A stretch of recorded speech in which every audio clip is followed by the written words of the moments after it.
Sir నమస్కారం sir. Sir Puttaparthi నియోజకవర్గము Bukkapatnam చెరువు చాలా పెద్ద చెరువు సార్.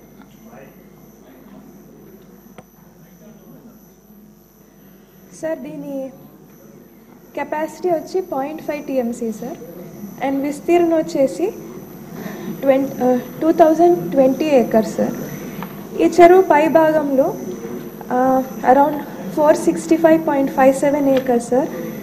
అక్కడంతా రైతు పట్టాలు ఉన్నాయి సార్. అక్కడ ఇందులో భాగంగా పుట్టపర్తికి సంబంధించి 168 మంది రైతులది 197.09 acres, బుక్కపట్నం సంబంధించి 209 రైతులది 255.32 acres అండ్ కొత్త చెరువు సంబంధించి 15 మంది రైతులది సార్ 13.16 acres ల్యాండ్ ఉంది సార్.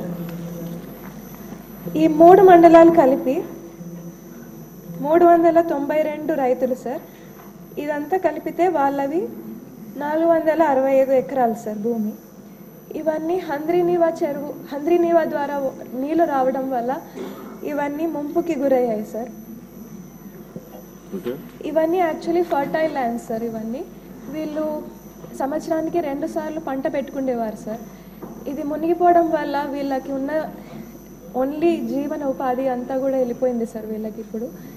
అందుకే ఇరిగేషన్ మినిస్టర్ గారికి నేను కోరుతున్నది ఏమంటే వీళ్ళకి ఏదైనా నష్టపరిహారం కల్పించగలిగితే ఈ రైతులందరికీ చాలా ఉపయోగపడుతుంది సార్. లేదంటే వాళ్ళకు వేరే ఆధారమే లేకోకుండా పోయింది సార్. చాలా నష్టపోతున్నారు ఈ 392 మంది రైతులు సార్. Thank you.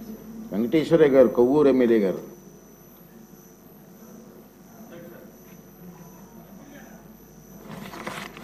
ధన్యవాదాలు అధ్యక్ష. మా కొవ్వూరు నియోజకవర్గంలో